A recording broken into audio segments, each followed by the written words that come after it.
Morning, everyone. It's great to see all of you here this morning. It's sunny and not raining like last month.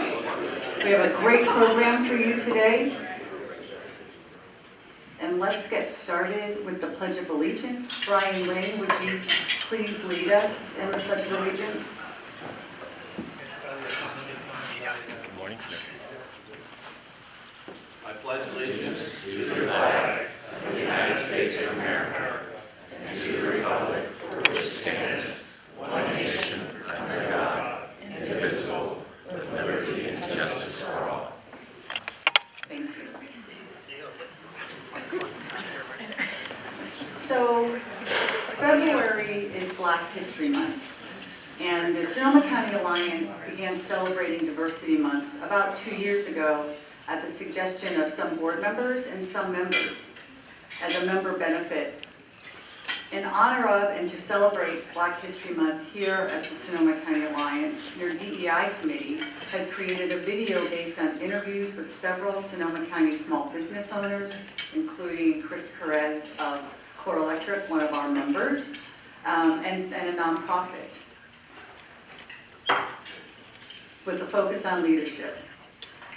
From the Resources for Employers website, diversity in leadership means greater depth and breadth of experience and perspective, which in turn allows for greater ability to relate to employees, clients, and prospective clients. Experience, perspective, and relatability facilitate innovation, which is critical to capturing and maintaining market share. We hope you enjoy this video.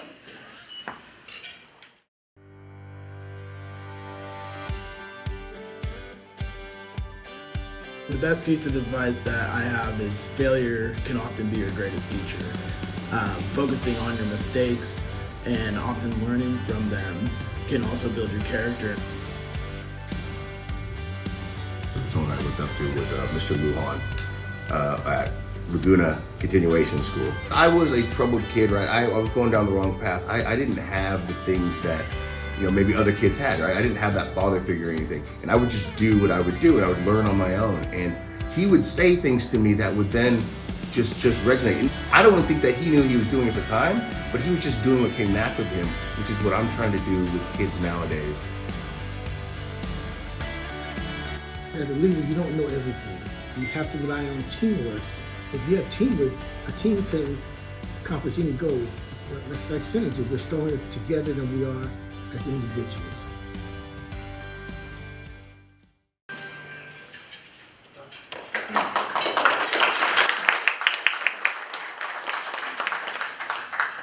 Thank you.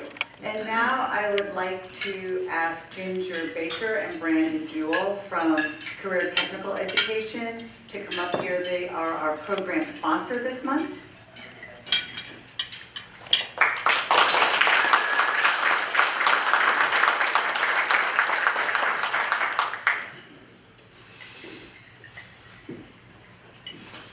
Good morning.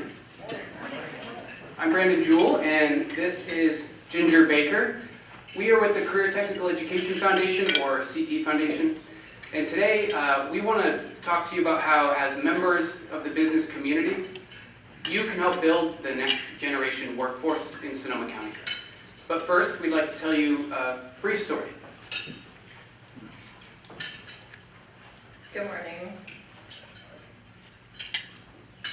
Meet Paloma Guerrero. Like many high school students, Paloma didn't know what she wanted to do after high school. Then her counselor told her about a new program called Sonoma Core that gave her the opportunity to explore local careers in her senior year of high school and do a paid gap year internship after graduation. Paloma knew it was exactly what she needed. Through the Sonoma Core program, she was able to take tours and explore career opportunities in places like Amy's Kitchen, Max Machinery, Smart Train, Key Technologies, and others, including Pisto, where Paloma was hired as an intern after she graduated in 2021. Paloma found a passion for operations and food safety, career paths that she had no idea existed. prior to this experience. Her internship ended in the summer of 2022, but she continues to work at Casto while also going to the Santa Rosa Junior College to study business and food safety. So why are we telling you this story? Because it highlights what's at the heart of the CT Foundation mission, which is to innovate the education to career experience to strengthen economic development and student success. And one incredible program that helps in this mission is the one that Paloma went through, the Sonoma Core program. So Sonoma Core is a college and career readiness program that includes a gap year internship. See, studies show that programs like this one are some of the best ways to engage our youth and prepare them for the workforce. So we know that finding high quality talent is one of the biggest challenges for employers. The current workforce is aging out and we need young people with drive, curiosity, and passion to jump in. But students still need someone to show them the way. So this is a call to action of sorts. You have the opportunity to build the next generation workforce, not only for the success of your business, but for the success of the students and the success of the community.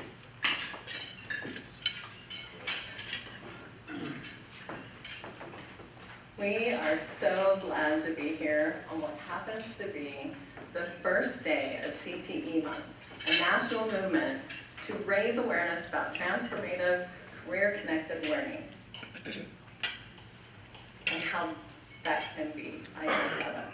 As we continue to offer more internship opportunities through the Sonoma Core program, we need more employers like you to get involved to provide students like Paloma this life-changing experience.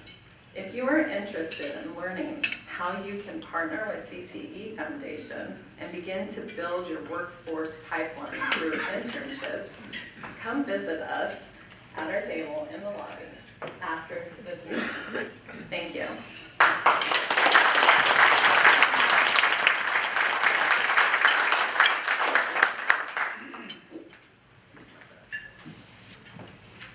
So I have just a few announcements and updates. I want to first, of course, thank Dawn from Sound Ideas for continuing to video us every month. I want to thank Tony Spitzman. I'm not sure if she's here today, but she created the Sonoma County Alliance pins that she's donated to all of the members. I also wanted to announce that Exchange Bank and Summit State Bank are offering a $10,000 match for the Small Business Grant Program. These grants are so impactful to the recipients, and with the match, we could raise over $30,000 this year. So I encourage you to make a contribution. There should be a QR code on your table, or you can write a check. And the match will expire, this particular match will expire this Friday at noon. So please, this is a call to action. We'll start receiving applications within the next 30 days. Thank you. Who do we give our checks to? Oh, you can give your check to Marlene. Thank you, Mick. That's excellent. Or Ty. Okay. Ty's better. Thank you. And then I also just wanted to give a shout out to Ross for spearheading the campaign for the Santa Rosa Police Department to purchase the temple massagers. And Ross raised, I think, over $1,100 from our membership.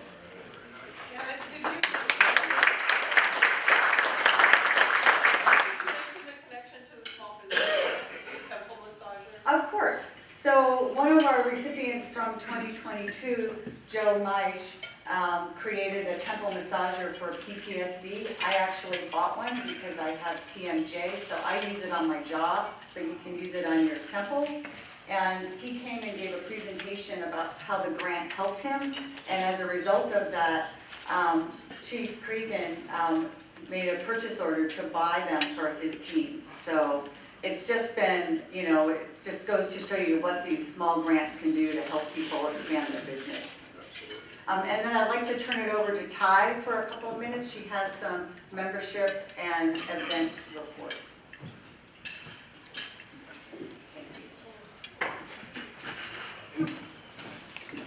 Good morning. Good morning. I feel like I'm in a classroom. So my name is Ty Mooney. I'm the Director of Membership and Events here at Sonoma County Alliance, and I want to give a few updates about our exciting calendar. We have a upcoming Biz and Fizz networking happy hour. Thank you, Danny Sheehan, for all your work on this, and for Don Mills.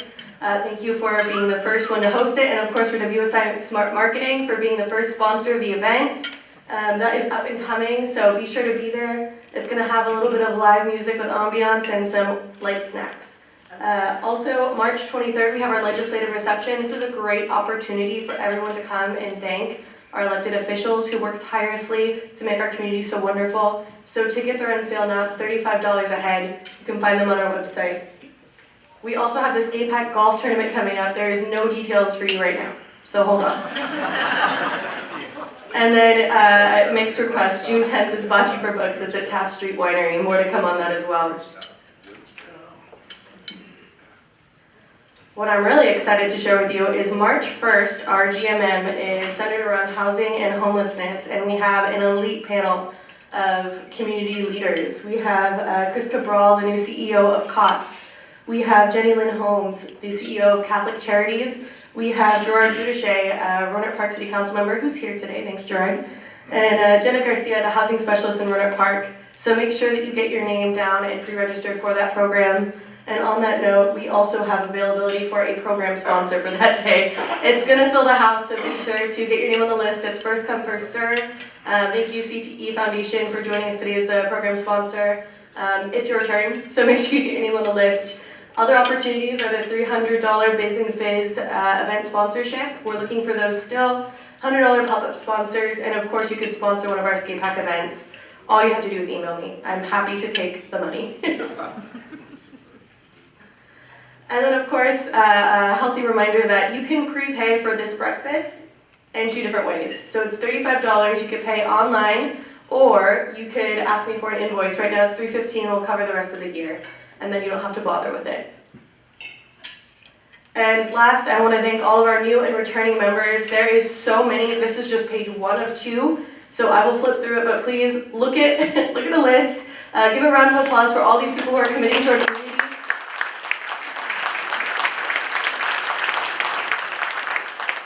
And if your name or business is on that list, please be sure to note it when we do our self-introductions so we can give you one of our badges.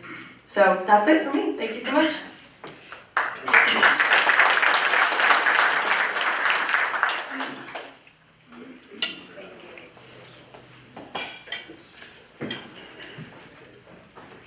Kimberly, will you help us with the self-introduction? And if you're a guest, please make sure you give Kimberly your business card for the raffle for a bottle of wine. Good morning, Kevin C., Santa Rosa Junior College Wine Studies Program. Good morning, Ginger Baker, Career Technical Education Foundation. Brandon Jewell, CTE Foundation. Kathy Goodacre, CTE Foundation, and I'm excited to introduce a guest this morning. This is Jocelyn Camacho. She is a graduate of the Sonoma Core program where she interned for a year out of high school with Keysight Technologies and was so inspired by that experience is pursuing a degree in computer science at SRJC and on her way to Sac State. Good morning, Andre Moran with Braille Race Consulting Civil Engineers. Corey Foster, Bailey Corporation, and guest of Mandy Foster, WSI.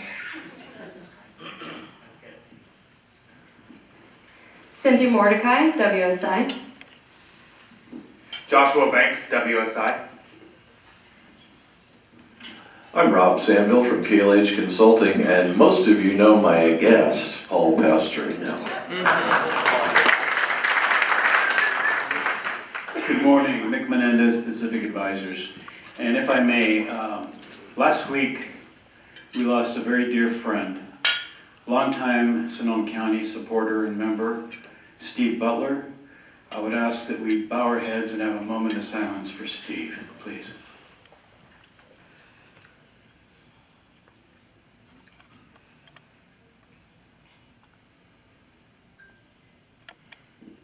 Thank you. Cut back to Oh, Danny Sheehan, Friends of Smart.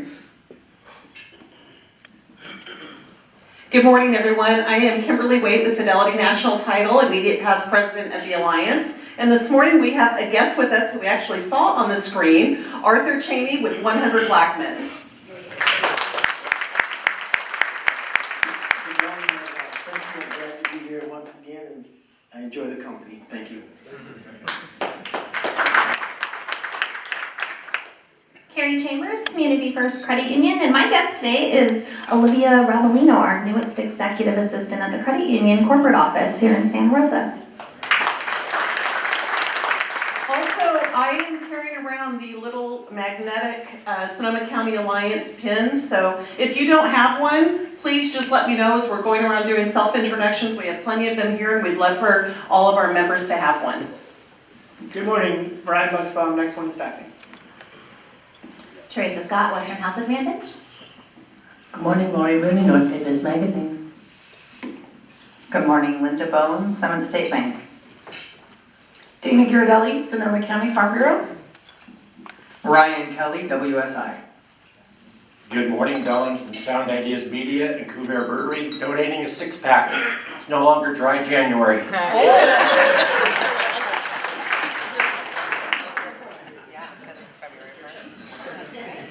Good morning, John Cregan, Santa Rosa Chief Police. Ross Liscombe, Center 21 Epic. Brian Lang, Real Estate Services. Artie Dexter, LeDuc & Dexter and Super Service Plumbing. Howard Dalton, my great pleasure to introduce my great nephew, Will Daniels, Chapel of the Roses. Hi, Katie Dillwood from Christofferson Builders. Dick Dowd, past president and current chairman of the Water Supply Committee. That's bad. We work together. Conrad Fernandez, Fidelity National Title. Sarah Abbazino, Fidelity National Title. Oh boy, am I going to be in trouble later. Michelle Boone, current board member of the Alliance and currently searching for a company. Good to see you. Aaron Smith with Adobe Associates. Steve Bernaldo with Friends of Smart. Victor McKnight, Interwest Insurance Services. Good morning, Gerard Giudice, City Runner Park, and Sally Tomatoes. Bruce Shimizu with Laco Associates, Engineering and Planners. Nicole Ardini, WSI. Victoria Pereira, WSI.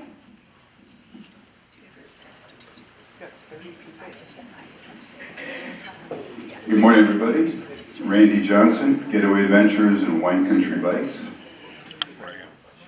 You hired them all today. Marlene Soylance and Management. Didn't you tell me you were a guest of somebody? Well, but Ryan invited me. You can be my guest. I'll claim him. Todd Mendoza, Coldwell Banker Realty. Jefferson Alvarez, WSI.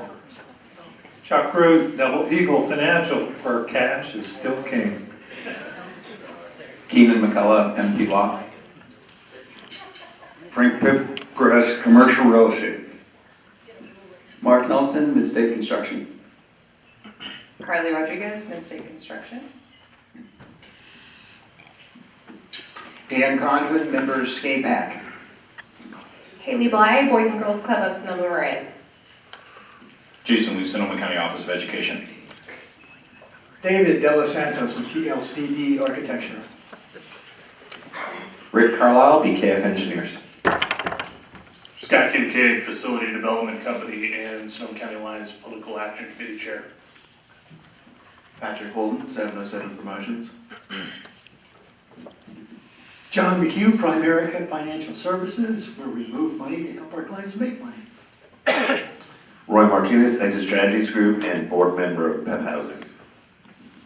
Jessica Schroeder, Bennett Valley Golf Course and the brand new today Iron and Vine Bar Events and Restaurant. Good morning, Carolina, Seniors Inc. Good morning, Sandra Ormerant, Sotheby's International Realty. Good morning, Juliana Graham, Wells Fargo Bank and Sonoma County Alliance board member, and I have two guests, Mariah Shields from Arrow Benefits and Thomas Roberts from Wells Fargo. Jack Pollard, PTA. Kevin Zuko, ZFA Structural Engineers. Steve Click, Power Geotechnical. David Brown, Adobe Associates, Civil Engineers and Land Surveyors. Chad Mosier, Laco Associates.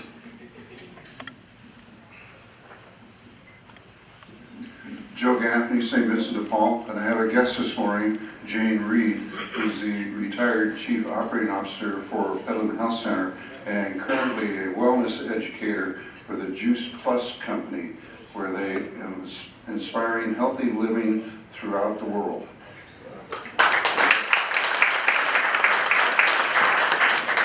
Jeff Rowland, Beat Out Glass. Good morning, Gabriel Cox, Personal Perspective. Jeff Woods, Santa Rosa Police Officers Association. Good morning, Katie Hillenmeyer, Providence, Santa Rosa Memorial Hospital. Justin Hunter, Holly Construction. Good morning, Doug Williams, retired. Good morning, Ken LaFranchi, Architect. Good morning, Kurt Nichols, past president and retired. Chris Wilson, Historic Railroad Square Association and past president and board member. Thank you. And if I missed anybody that would like a lapel pin, just raise your hand and I'll come back while Janet continues on with the meeting. Thank you. Thank you, everyone. I did CTE. I went out and I took your card folder so that we can do our raffle for the bottle of wine. I will return it. Kimberly, do you have the... This is what's up there.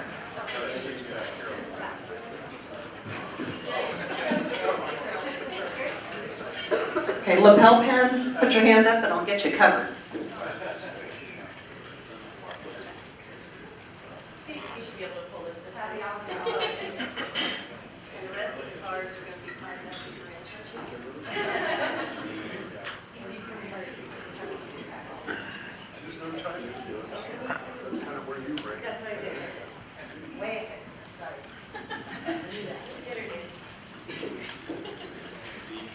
Okey-doke, so the winners are Thomas Roberts, and because your card was picked first, you get the choice of a bottle of Zinfandel or a 6-pack of beer. But you have to come up and get it. It's beer brewed by our very own Hoppy Dawn IPA. Okay, then, in that case, I'll take the beer. Well, it's called Coffee Dawn. You bitch enough.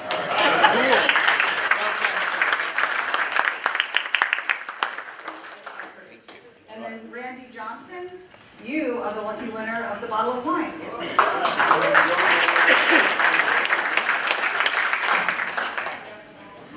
Thank you.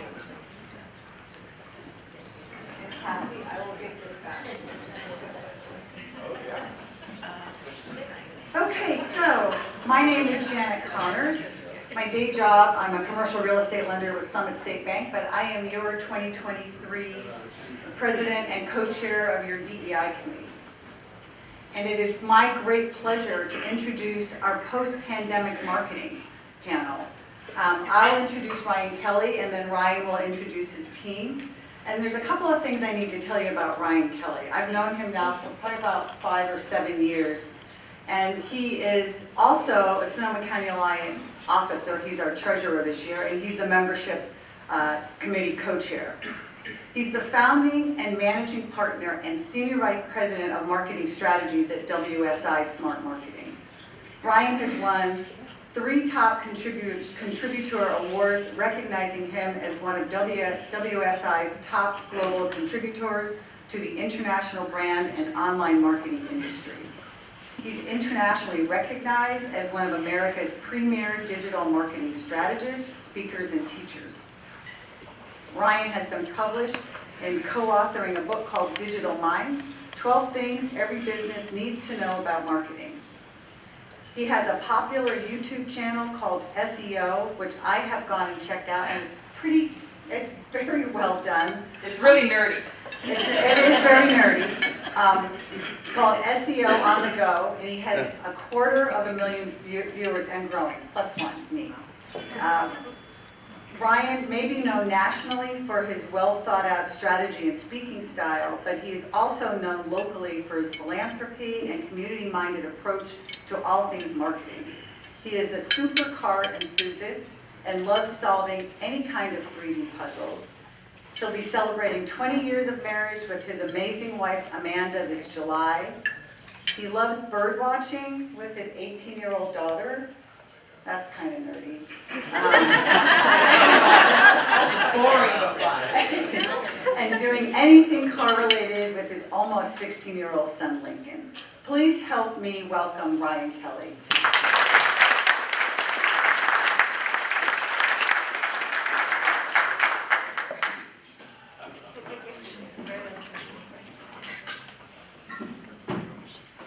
Sorry. Got to unpack. And all I brought up was a small notebook. All right, well, good morning, everybody, and thank you very much for being here. I will confess, we have so much to go through that the biggest concern we've had all week with the Sonoma County Alliance Board has been, are we going to finish on time? So we're going to skip a lot of unnecessary chatter, and we're going to go right into the meat and potatoes of things. So what are we going to talk about today? Why are we here? Well, we're here specifically because we want to learn about adapting in the face of disruption, being educated on what used to work, what's going to change, how we're going to change, how we're going to listen, how we're going to adapt and pivot. We want to leave with the understanding that today's digital landscape has emerging trends, adoption rates that are skyrocketing. You guys imagine e-commerce 3 years ago versus today? Social media, tactics and challenges have changed. So let's talk about that kind of stuff, but really, who cares, right? Who should listen to this presentation? Everybody that cares about who their buyers are, who their users are, how they're being found, if what they're doing is working, if how we're talking is being heard. Are we engaging our clients appropriately? What has changed in the past 3 years? Well, I think in order for us to get through this, I want to recap a little bit about what we're going to talk about. I'm going to cover who we are so that you can have some credibility to why we're up here being the ones chosen to give this talk. I'm going to talk about a little bit of my team. I'm going to cover real quick a little bit of our pandemic story. I want you guys to hear a little bit about what we went through. Cynthia is going to talk about what happened and what was happening before the pandemic, the challenges and opportunities that existed back then, and what happened and broke during the pandemic. And then Joshua is going to come up and he's actually going to talk about the impact that the pandemic had in the finality of marketing. He's going to give us a SWOT analysis, a strengths, a weakness, and opportunities.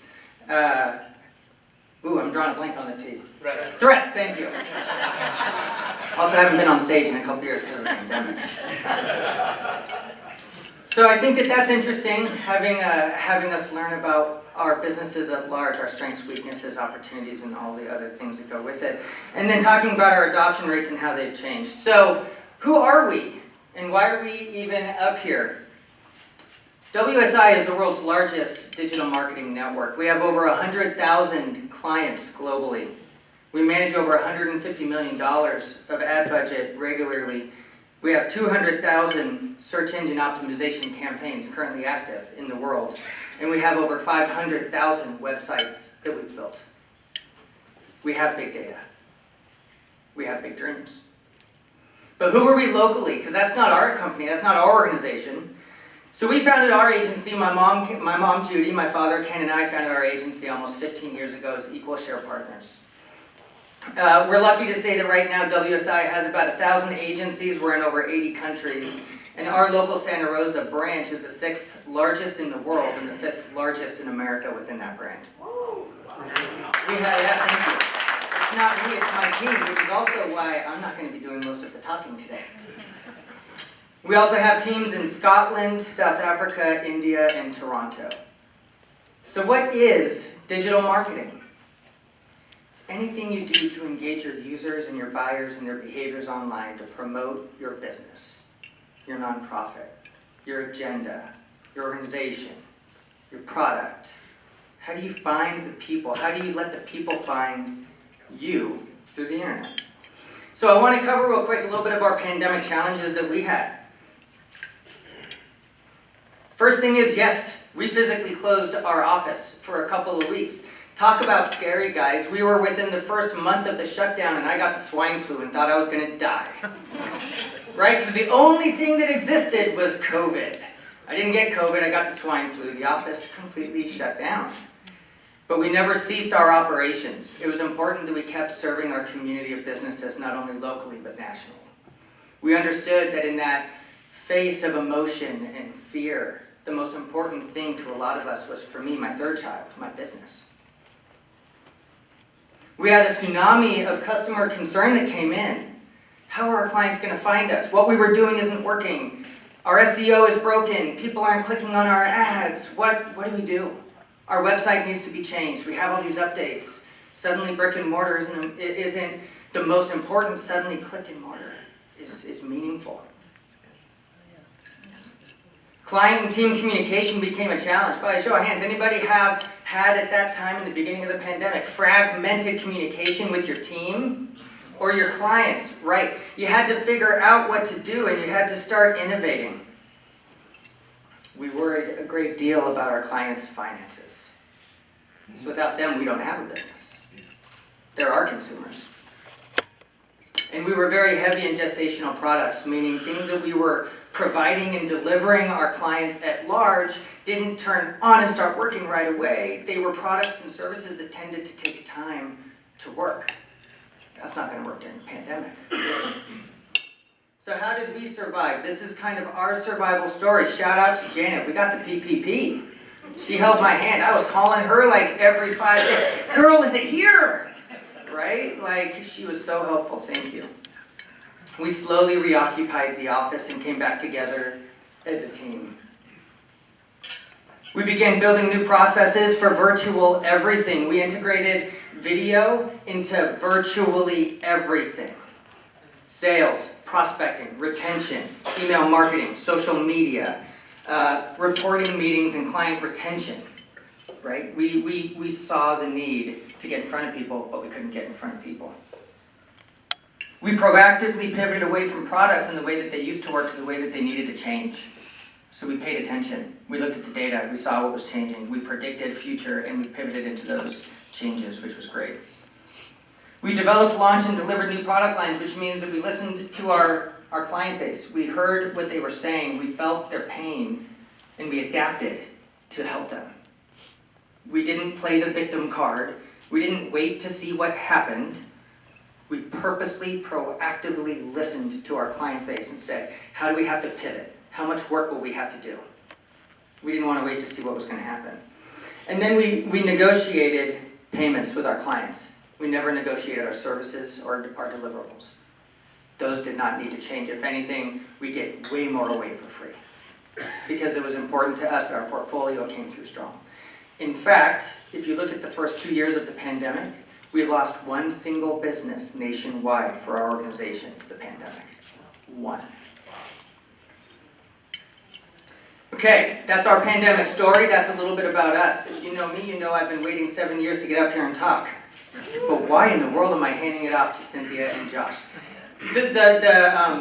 The performance of my company is not based on me. It's based on the high performance quality of my team.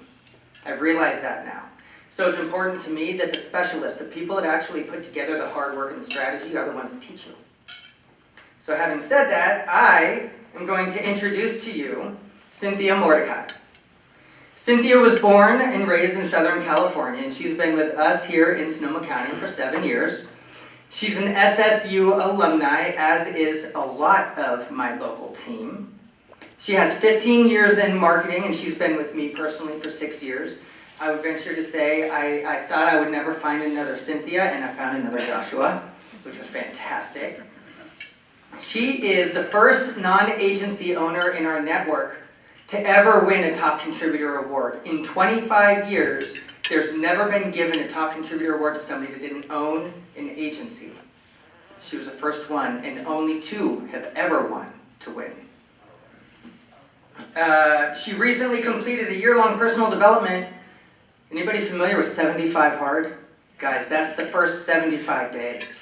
She did a full year of it, if you know what that means. And her personal mission is to inspire people to ignite that flame within and raise that human vibration through physical and mental fitness. Let's give a round of applause for Cynthia Mordecai.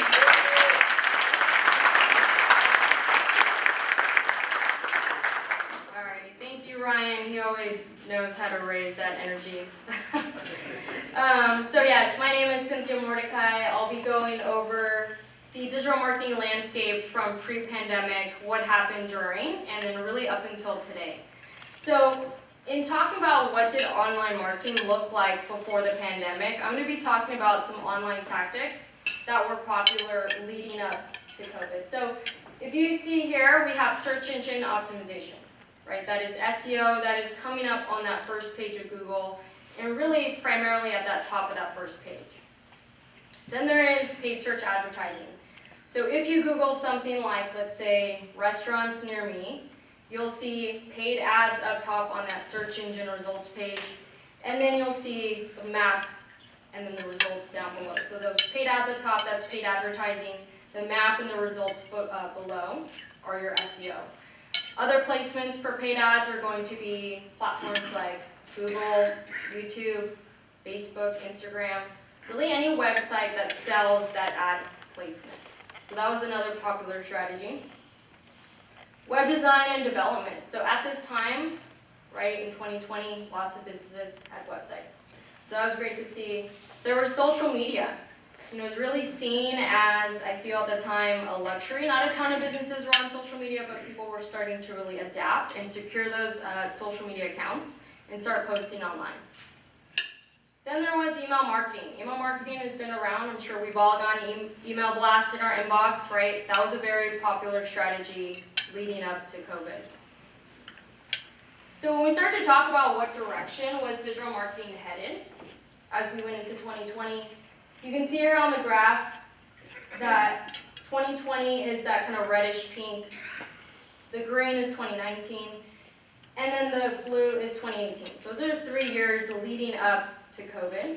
You can see here that the adoption of digital marketing was on the horizon, right? We were using the internet more and more every day. So the question here is, how often did consumers use the internet to find local business information? So if you see at the top, every day, those 3 years leading up, increasing, right? Multiple times per day, per week, that was increasing as well. What was decreasing was someone using the internet only once a day. I can't imagine any of us not using the internet at least once a day, right? We've already probably used it multiple times this morning. So that was continuing to rise.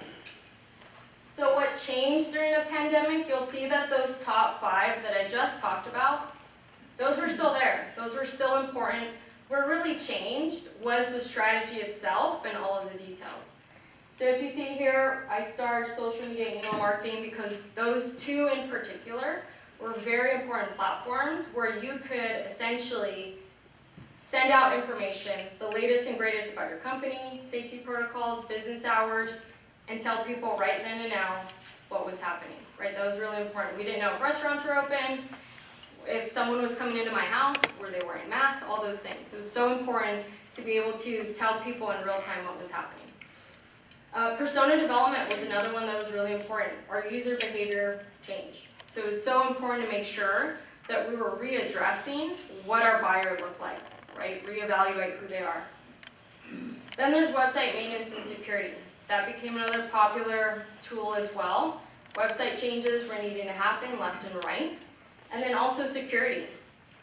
Websites get hacked also all the time. Even if you have the most advanced security, websites get hacked. So it's so important to make sure that your website had an advanced firewall and just advanced security. Then we start talking about website accessibility and ADA compliancy. I'm not sure if you guys saw in the North Bay Business Journal, I think it's been a while now, but where there was a winery hit with a lawsuit. Right? You have to make sure that your website is compliant with ADA guidelines. And then there's reputation management. People were looking online, your storefront was closed, your physical storefront, what did your virtual storefront look like? If you were in e-commerce space, people were buying your products online, making sure that your reviews were up to date on that and also your Google reviews.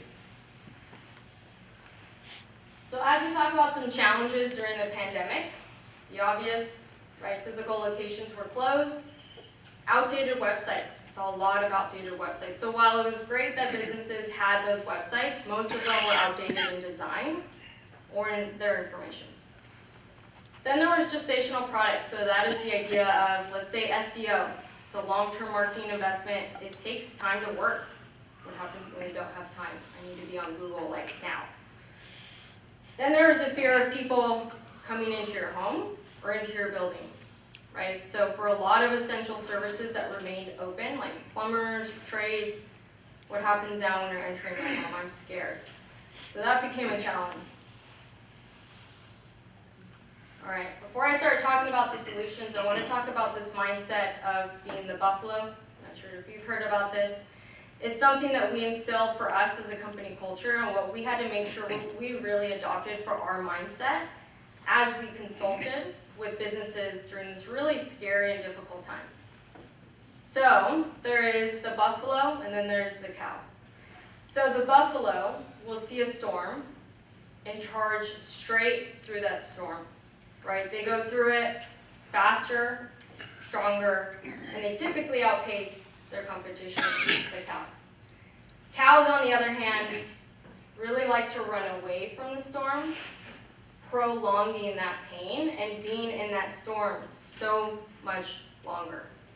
So the buffalo, a really proactive approach, the cow, reactive, right? So we had to really adopt that mindset as we were talking to clients. So with that buffalo mindset, talking through opportunities that rose from the pandemic, we looked at every challenge head on and said, what can we do about this? How do we problem solve? How do we help our economy? How do we help these businesses? So leveraging social media and email marketing became very important. Modern and up-to-date websites, right? We have an outdated website, great, let's build a brand new website, put the latest technology in there, and update it with the latest information. SEO, or paid ads I should say, for instant online presence. So let's say you just started SEO, or it's taking a while, you weren't on that first page, great, let's get some ads going for you, create a campaign, like a light switch or at the top of Google. Then also addressing different needs that needed to happen, just an example, like let's say counselors, right? People weren't going in person, so virtual online counseling became a very popular term. Right, so looking at how can we adapt our current strategy and our services to address what's happening. Talking about a case study, so a real example of a client of ours. This is West Coast Fire and Water, formerly known as ServPro. They are in the industry of fire, water, and smoke damage restoration. They serve all of California. So some of their pre-pandemic marketing strategy was they were doing SEO. They had a website, they were doing paid ads, both on Google, Facebook, Instagram. They were doing social media management, being super active on there. And then they serve residential and commercial homeowners. So that was their overall, they had a really good online presence, doing a lot of marketing. Challenges that happened was because they were an essential business, a lot of people did not want them coming into their homes, but they still needed them. So that was a bit of a challenge, and then half of their audience was commercial owners, right? And what happens when all those office buildings were emptied out? So that was another challenge. They had a website, which was great, but what we realized was it was very outdated in design and also outdated in information. And then lastly, there was this new need that emerged that never existed before, this terminology of COVID cleanup, COVID decontamination, COVID disinfection. No one, obviously this service did not exist before. So there was a challenge and they realized, how do we meet this need? So as you can see here, this is a Google Analytics report. We look at data. And you can see that dip there represents March of 2020 when COVID hit and shutdowns hit. Really what we saw in all of our analytic reporting was dip. We saw it with the fires. It was like this automatic dip. People started searching online. So with that Buffalo mindset, as we were talking through them and partnering with them, they were able to create a brand new modern website, new design, new technologies, new information. They were also able to develop a brand new service for their business, going after phrases like COVID decontamination services, COVID cleanup, things like that. So we adjusted their keywords in both their SEO campaign and in their paid ads, which was great. They actually were one of the first in their industry to address this, so they were able to show up on Google very quickly. And they were able to announce COVID safety protocols, right? We're going to be masked, our technicians will have be sanitized, they'll be tested, all these things. They were able to do that through their social media, through all their blogs, and through their website. And to show you some results here, we made sure that we deployed all of our adjusted marketing strategies, and kind of the biggest term is adjusted. We kept all those current strategies, but we had to change the details and what was happening. So you can see this represents their online visibility. They were able to remain strong and really gain so much more momentum because, again, they didn't necessarily pull back their marketing. They just revisited what was happening and readjusted and pivoted. So they gained a lot of momentum and outpaced their competition where their competitors were pulling back.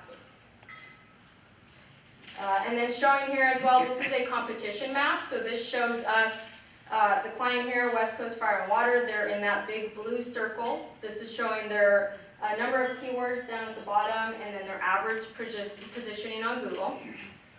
Showing them how much they were just beating their competition. One of the really cool things that we saw in here was they beat Yelp, which that's really hard to do because Yelp, right? So that was so awesome to see that for them. So as a result, and what they're doing now for post-pandemic marketing strategy is they were able to generate new revenue through this new service that they created. They maintained top Google rankings because they never pulled back, they adjusted, and they gained momentum. They were found instantly for this brand new service of COVID decontamination, both through their ads and through their SEO, because even though SEO takes time, there wasn't a lot of competition happening. So they were able to, again, with that Buffalo mindset, outpace their competitors. And then what's really great now is they are opening new locations. They serve northern, central, southern California. I just had a meeting with them. They are now opening up a new location in the Oakland area.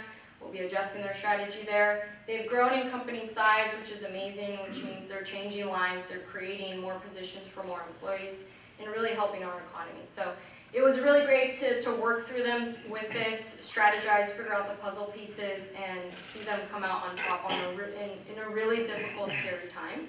And to see them win like this was just so amazing. So with that, I'm going to bring up Joshua Banks. And just to give you some background on Joshua, so he is a Sonoma County native, was born and raised here. He is also a fellow SSU alumni. We love Sonoma State. He is an Eagle Scout as well, which is incredible. And then he's been with WSI with us for a little over 3 years. And, you know, it's so funny working with Josh. He is one of the most brilliant people I know, one of the most well-spoken people I know. And I feel really honored to work alongside him. So with that, Joshua Banks.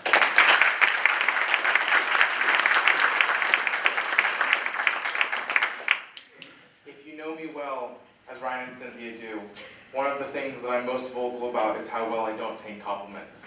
So thank you very much, Cynthia. I'm going to be speaking with you today about looking into 2023 and beyond. Cynthia did a fantastic job of elaborating on the troubles and trials of just one client that we work with, but really this is a story told countless times across tens of thousands of companies across the entire country, and I would say hundreds of thousands, if not millions, across the globe. So I'm here to kind of address what's next, right? We know what we went through, what we've just gone through, what are we moving into, and I may not be able to tell you what to do next, but I can tell you what's coming. So let's jump in here. I want to start with how businesses have adapted their marketing strategies. One of the most important things that came from the last couple of years is the necessity for increased levels of communication. I think one of the things that's fair to say is that people became touch-starved over the course of 2019, 2020, and 2021. The times of being locked inside your home, not being able to have gatherings and experiences like this really touch the core of what people are about. When we're social creatures at the end of the day, not having that connection is damaging on more levels than just one.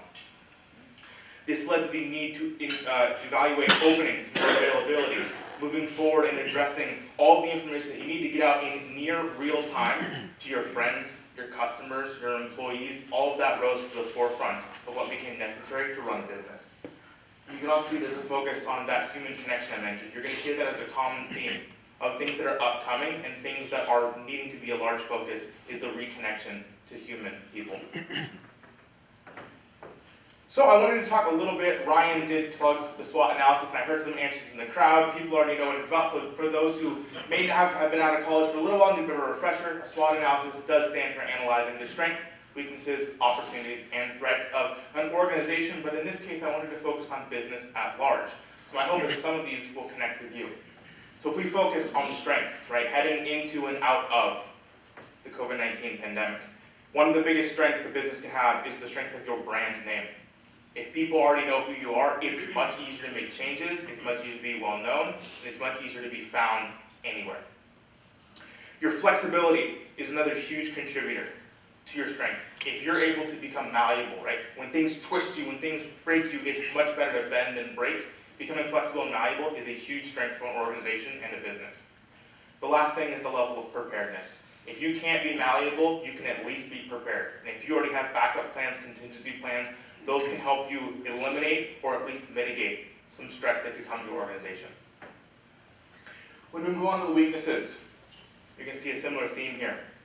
One is identifying that if you have a minimal digital presence and everything gets forced online, you're going to have a hard time. So by leveraging into and growing upon your digital presence, you're going to find that as an opportunity to continue to grow and move forward. Another one that you may run into very frequently, sometimes I do, is the idea that someone's stuck in your ways, right? It comes down to that slogan of, well, that's the way we've always done things, and that's the way it's going to stay. 2020 proved the way things have always been done isn't necessarily going to carry into the next coming year. And lastly, if an organization only changes when they need to change, rather than they want to change or they should change, that is a humongous weakness.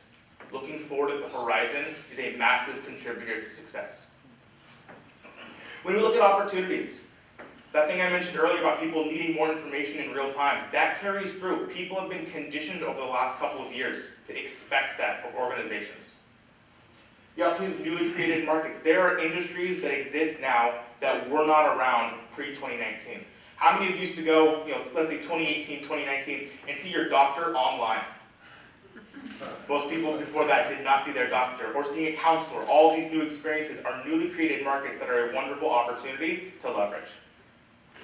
Lastly, again, showcasing that human element. If you can see the writing on the wall and understand that the people that make up our company are infinitely more important than the company that comprises of them, is a huge opportunity to grow and establish connections with your customers, your clients, and the communities that you live in.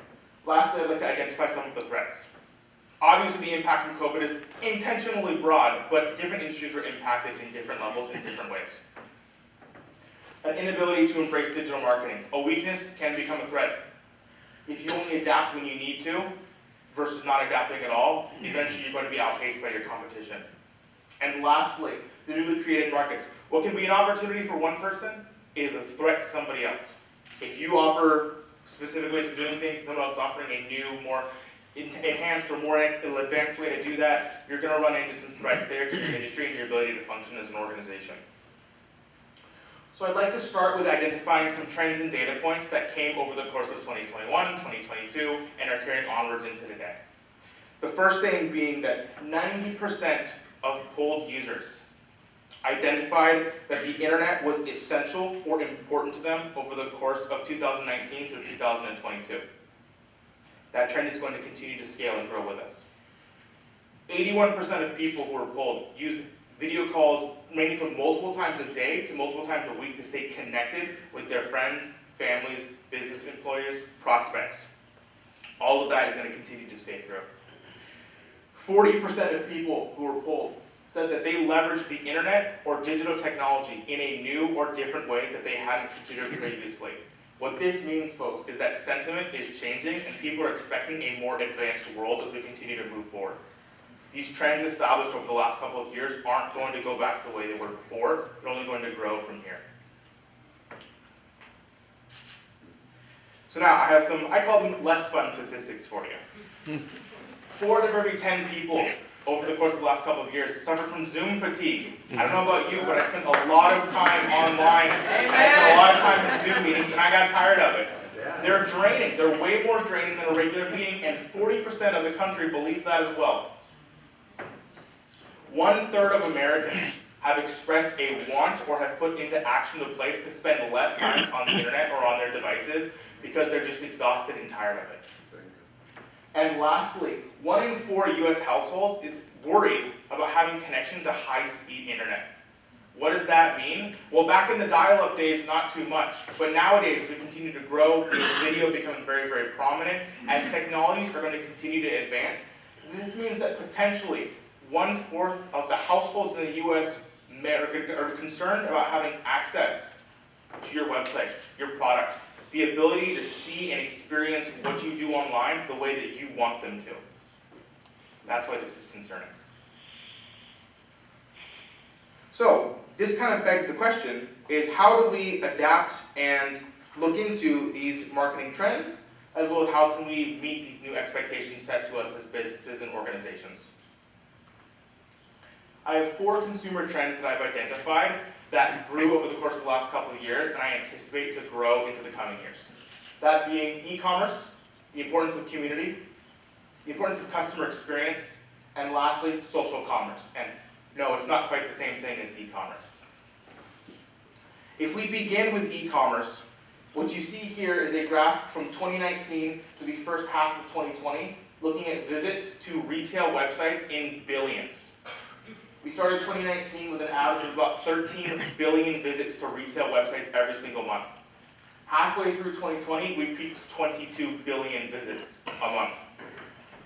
As of Q3 2022, total US e-commerce sales totaled $735 billion, and we're on track to surpass $1 trillion by January 1st of this year. The e-commerce market is massive, and it's only going to continue to grow. This begs the question that these companies who are seeing the most success here have evaluated their organization's ability to leverage e-commerce and find ways to leverage that as an additional revenue source. If you're doing something online and you're doing it offline as well, I'm not telling you to stop doing that thing offline, but if you can tap into a new avenue and a new source of opportunity and meet customer expectations at the same time, that's where organizations have seen the most growth. Next, and I think this is something we can all agree with, is the value of community. Community became massive and is going to continue to stay that way. During the course of the COVID-19 pandemic, Google searches for local and business-related phrases increased by 80%.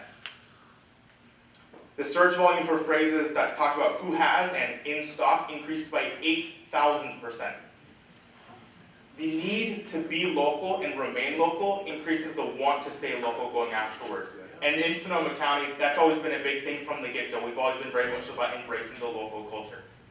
That's why what I want to share here is a Google Trends graph. And Google Trends gauges search interest for different phrases or topics that you look into.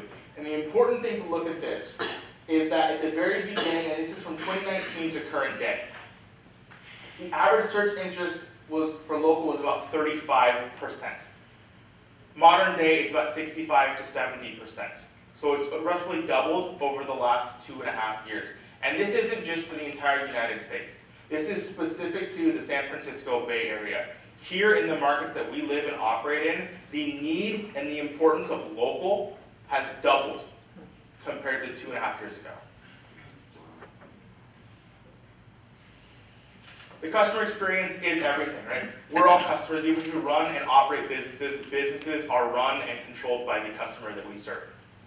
So over the course of the last couple of years, we can see that 61% of customers are expecting to spend more time online.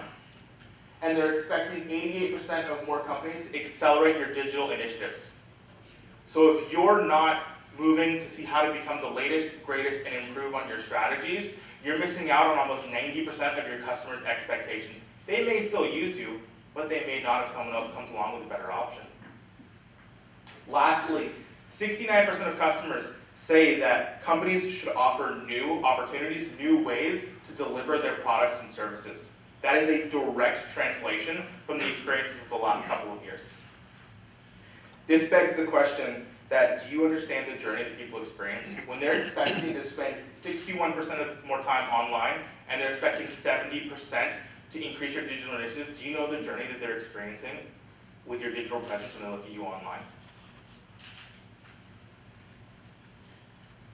Another thing to share from this one is marketer sentiment, right? Customers are the front-facing, most important part of it, but marketers are the ones who help kind of reach those goals.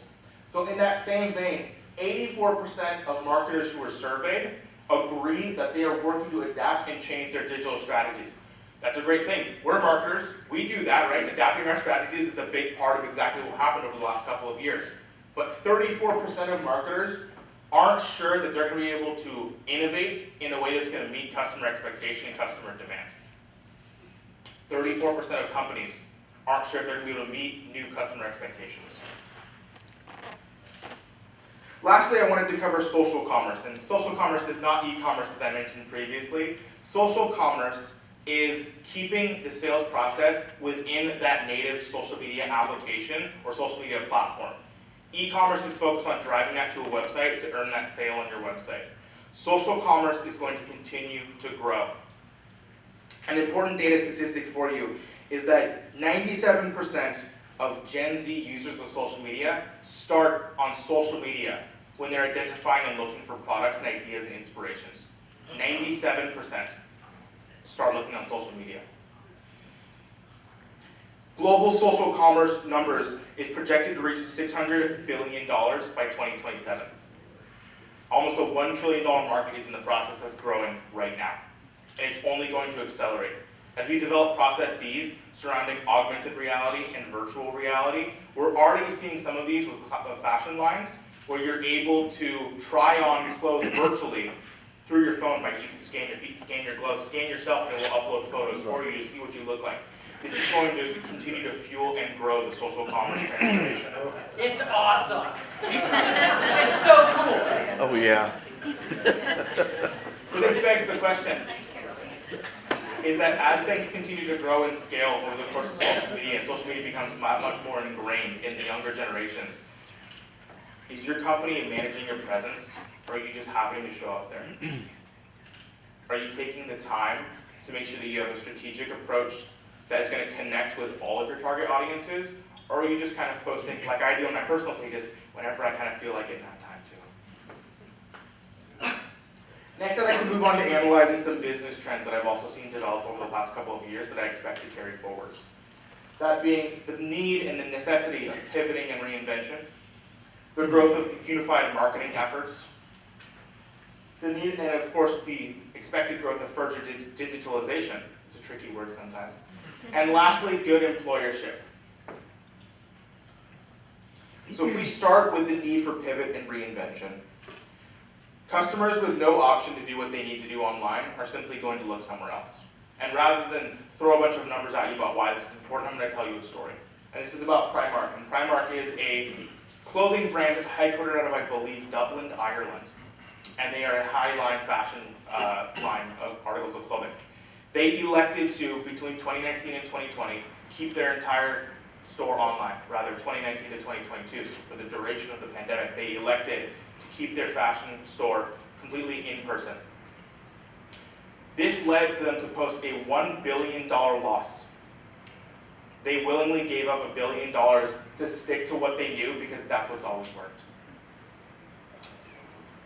Their customers told them, if you have an online store, we will buy from you.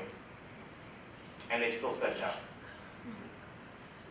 What this led to is that that $1 billion didn't just wait for them to open up again. Sure, some of it may have, but like I said earlier, if people can't find what they need from you online, they're going to go somewhere else. Not only could potentially giving up a customer, but you may lose that customer for life if they find someone else who offers a better experience.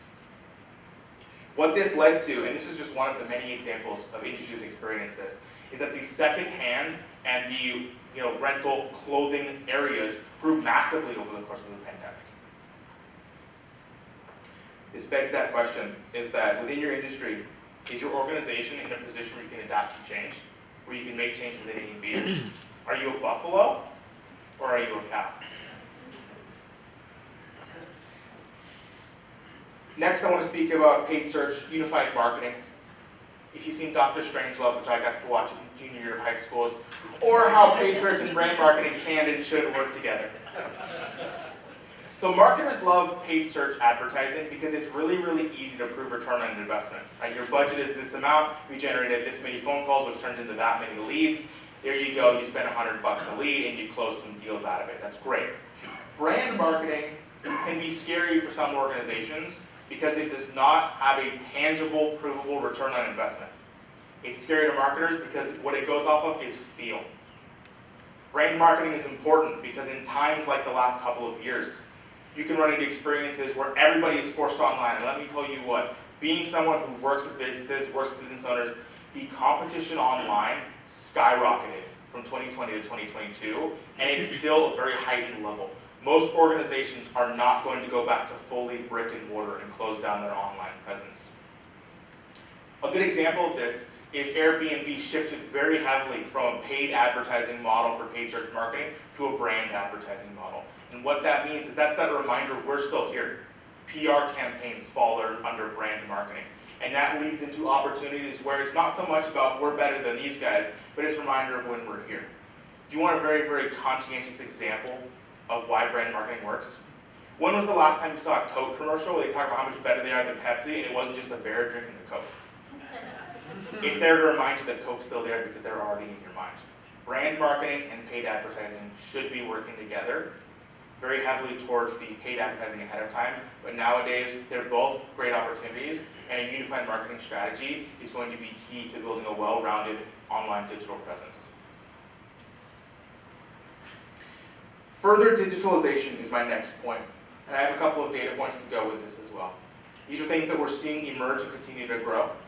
And further digitalization speaks to the idea that experiences that are currently had in person are going to be had, grown, and experienced online. I mentioned previously with augmented reality and virtual reality, that falls right in this box. These are going to be experiences that you can offer in person that are also going to be able to be offered online, and that's going to represent a new opportunity to continue to grow and scale. We're estimating that 40% of physical experiences, right, zip lining, those types of things, could open up an additional avenue of financial revenue source by offering those as a paid virtual medium as well. And if you think about it, if you've ever been to, let's say, Disneyland, or I know Great America has one as well, you can get those 4D things where you sit down and it sprays water in your face and it does all those things. Those experiences are being moved online. And now you have opportunities that people who can't come to California, Great America, are going to be able to have those same experiences. Those opportunities are opening, growing, and they're going to be continuing to scale. Secondly, we're going to find that 30% of major organizations are going to be used a voice of society metric. And I'd like to identify a voice of society metric slightly. A voice of society metric is a shared perspective of people in the community, one that works towards acceptable outcomes for all by advocating for fair and equal representation as well as adherence to social values. What this means is that issues that are important to society should be weighed in on with how important they are to your organization.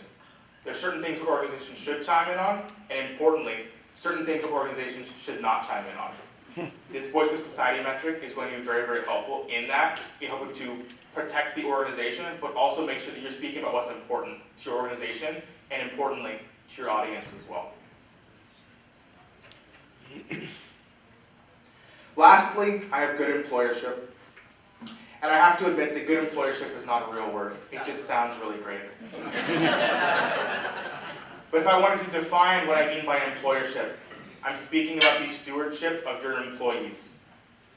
One of the very large rising topics that I'm sure we all heard about during 2021 and 2022 was quiet quitting and the need for how newer people into the workforce are not necessarily sticking around as long. And so good employership is going to continue to scale. As those young people grow and become the bulk of the workforce, the bulk of the community, understanding what's important to them by your organization and how you can make your organization important to them is incredibly important. When I identify this, I ask, being good to one employees by offering conditions in which they flourish and feel good. In short, employership asks that you be good stewardship of your employees and their time And that helps bring them along with your mission, what your company stands for, and makes them invested in your company. So I would pose the question to you. Are you creating a culture or an organizational motivation that inspires your team to work towards your organization's goals? Because if you're not, they'll find someone who is. Lastly, I wanted to cover all things digital, so I'm back to my graphs and I'm much more lax about these now. If we look at this graph, we can see, and I know the numbers are kind of hard to read in the back, so here's the gist to take away from this. When we look at these organizations, you can see retail, travel, tourism, entertainment are the top 4. And what this looks at is the digital ad spending growth as of 2022. And what I just listed for you, those top 4, are the ones that were the most heavily impacted by the events of 2019, 2020, and 2021. The industries that were most heavily impacted are posting an average of about 20% growth in their digital ad spend and digital presence. And looking at these numbers at large, the average is increased by about 18% of 2022 compared to the previously those numbers. What this means is that if the organizations that were the most heavily impacted, that suffered the most, that have the biggest bounce back to do, have increased their spend and their investment by nearly 20%, the organizations that either stumbled through or thrived in the pandemic should be looking to do the exact same thing. Because these folks are coming back with a vengeance. So I want to identify 5 tactics that I think are vital, looking at nowadays, and also some that are going to be growing in the near future. First, I want to start with artificial intelligence. You've likely heard on the news, ChatGPT. That sound familiar? AI is going to continue to grow and disrupt not just 1 or 2 industries, but really massively across the board. Where we saw AI, and again, and namely ChatGPT, at this point in time, have the disruptions. People were expecting to start with some of the entry-level positions, looking at, checking out your grocery store bags, those types of things. It didn't start there. Where it actually started, where AI caused the most disruption from the get-go, was about 9 months ago in the art space. AI can create artistic works that take usual artists multiple weeks to months in, let's say, 30 minutes to an hour. And so it really caused a huge disruptive there, and now that community is dealing with the disruption that can be caused by that. Now where we're seeing it continue to grow and scale is in the digital marketing space, in the content marketing space. What this means is that where everyone thought AI was going to start was down here. Where it's actually starting to interrupt is in the middle of the organizations, and then it's going up and it's going down. We're in the midst of looking at one of the biggest disruptors of what I foresee to be the next decade to the next generation. Next, I want to talk about Google algorithms. As much as I work with Google every day, I think it's important to look at what's changing because really, most people don't use Bing, most people don't use Microsoft Edge. Usually that's the #1 browser used to install other browsers. So when we look at Google and what's coming down there, most search engines tend to follow a trend of what they're doing. Now Google loves their acronyms, so I'm going to give you one very briefly. The next iteration of Google's search algorithm is called MUM. Currently we're on BERT, and it stands for the Multimodal Unified Model. And what that means is that we're going to see massive overhauls to the way Google's algorithms operate and the way their search results page functions.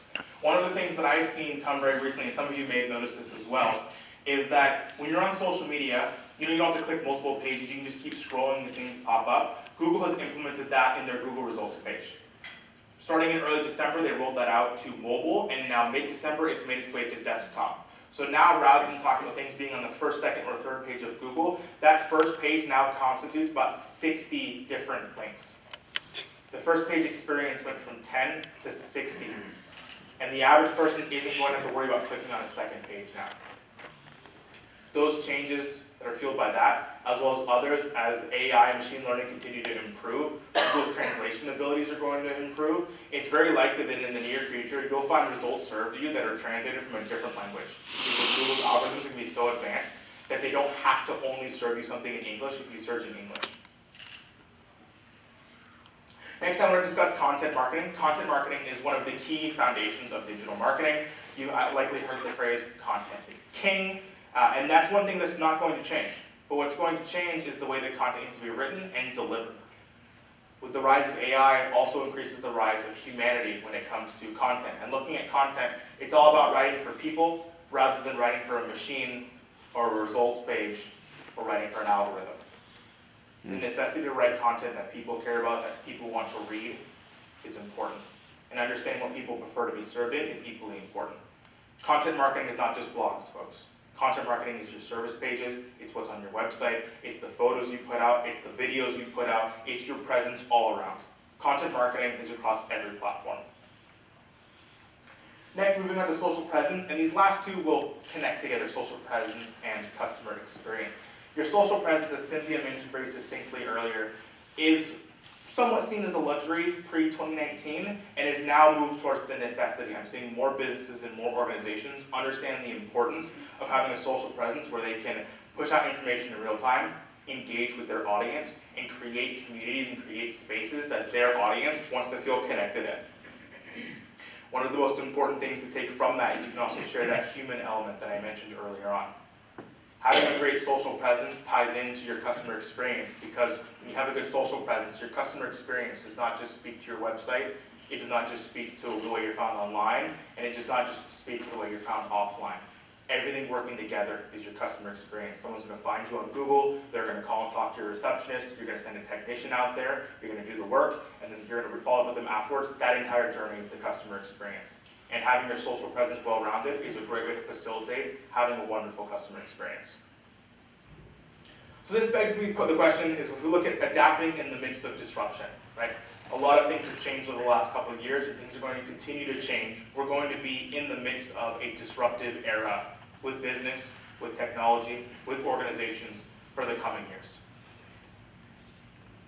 My one piece of advice for this is 3 words: flexibility, adaptability, and agility when it comes to making changes. The quicker you're able to make changes, the more malleable you're able to be, you're going to find a much better business experience when things come that you're not quite sure how to adapt to. So how to stay ahead of the curve? Well, number one, obviously, remain flexible and authentic. When it comes to staying ahead of what's coming down the pipeline, as we discussed today, customers have an increased level of importance of what they're looking for in their experiences, what they're expecting from businesses, as well as how quickly businesses are able to pivot and offer those solutions. Staying ahead, remaining flexible, is a key part of making sure that we're meeting these experiences, because they could change. You never know when the next huge event is going to happen that works the way customers expect you to do business. Second is looking at putting customers at the center of everything you do. If you've heard Simon Sinek talk about the golden circle, he talks about how the best organizations start with why. They start with why they do what they do, then they explain how they do what they do, and then they explain what that they do. Most organizations start to flip-flop. They start with what they do, explain how they do it, and then explain why they do it. The organizations that understand and start with their why have the customers at the center of the way they do business. Lastly, you can understand that keeping an eye on the horizon is going to be important. What's worked in the past may not always work moving forward. I think the last couple of years are a great example of that. And as we continue to grow and scale and things change and more disruptive technologies come in and more people grow and change their expectations and new ways to be found online or new ways to be found offline or new ways to do business come out, keeping your eye on the horizon and understanding the changes that are coming specific to your industry are going to be one of the largest impacts that are going to help you and your organization continue to grow moving forward. With that, I'd like to hand the microphone back over to Ryan to close things out for us today.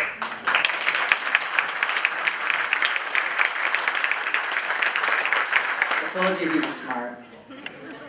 Okay, so I'm going to talk for 60 seconds while Kimberly or Janet come back up here. I just want to give a couple of thank yous real quick. Thank you to Jefferson for all your research and help in this presentation. Well done, sir. And then I wanted to thank some of our clients. I see some of our clients don't regularly attend here. I just want to say I see you and thank you for being here. I want to cover 4 quick final points.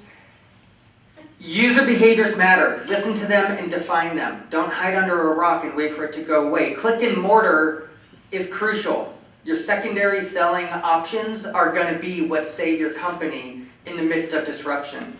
Stay client-centered and be culturally relevant. You won't attract a tribe if you don't have a vibe.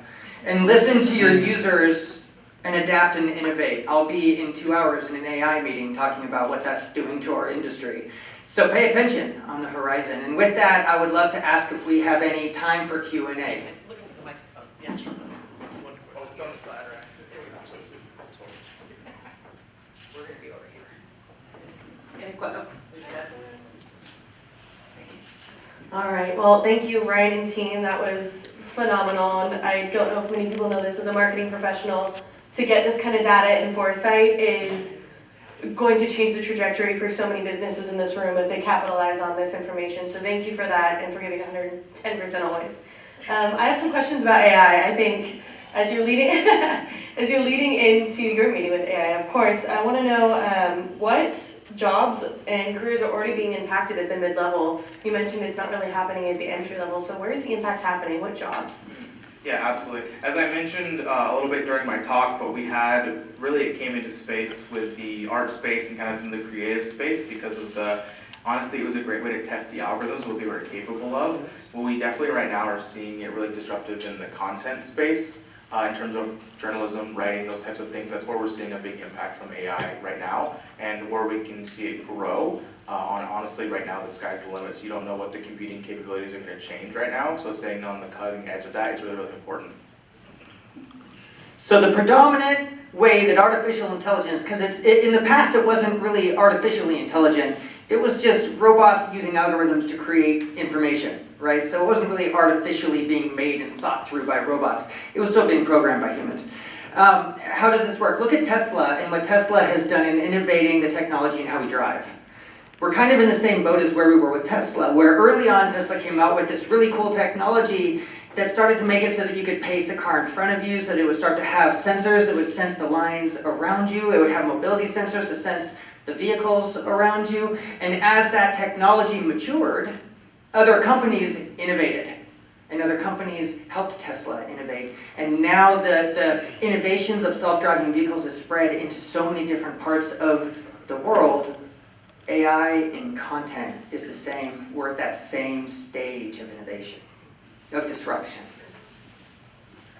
Where is it hitting first? Journalism, like he said. So where are we within the AI in journalism? You can go into a chatbot like ChatGPT, you can go into these software systems and say, spawn me a piece of content with these keywords and here's a couple sentences to feed you. And it'll generate these amazing 500,000 word, it'll write a book. But it's duplicating content from all over the internet. It's pulling pieces from the internet to generate your content. So it's stealing other people's content, which means that Google looks at it currently and in most cases as duplicate content and not giving the authorship to where it actually came from. So right now, AI can hurt search engine optimization campaigns because Google ranks you on the authorship of whether you wrote your own content. Well, if you're using ChatGPT, and we're going to be reviewing Jasper IT today and doing some other things, if you're using AI to write content, you better be checking it for plagiarism, because if you put it on your website hoping that Google's going to love it and attract visitors, it's really going to de-rank your website. So we, as an industry, are impacted by this disruption. But guess who we serve? You guys! So it's going all over. So anyway, I just want to say AI is really interesting, and it's at a really interesting place. And it is like what Tesla did with innovation and driving automobiles. AI is going to completely change the way that journalism, content writing, creative technology, how creative things are done, is going to drastically change. One more question. How often should you change your website, the change of all these new things going on? And is video the king? Is it essential to have video in your websites and your pages? Yeah, I would definitely say, I mean, on average, if you can update your website on a monthly basis, that would be ideal. That is the idea with content marketing. We're able to achieve that, which helps your SEO and your rankings and online visibility. You're continuously, on a regular basis, updating your website. So depending on what industry you're in, you know, if you have a portfolio, you have new projects, you need to update your website in that way. That's one way to do it, through blogs. I would say video is definitely king. That's also super important to make sure that you're doing. Yeah, so important. And then based on the video type, I know for us, like adding Ryan's SEO on the Go videos to our website, that's something that's implemented to kind of help with that. And that is going to help with the user experience, right? People love video. So if you can do that, you know, to your service pages, to any kind of page where it's applicable, video is definitely going to help. Talking about unified marketing, you can also, Randy, changing your website is really important, keeping it updated, not just so that Google sees it's updated and sees the frequency of how often you're touching it, but you can use other methods around your website to keep your website updated. Use social media to talk to your consumer base all the time. Tell them what you want to tell them. Don't be shy. Use your blog atmosphere to create innovative new content, and then go to social media to talk about what you just wrote. You can update your website by using the ecosystem around it by pulling the right people in as well. Hey guys, it was a pleasure to be here. Thank you for having us.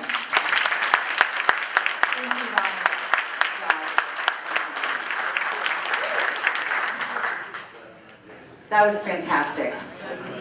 I would like to acknowledge our elected officials, Gerard Goudichet from Roanoke Park Council. I hope I did that okay. Steve Click, Sonoma County Fire Board, and Victor McKnight, Mark West Springs School Board.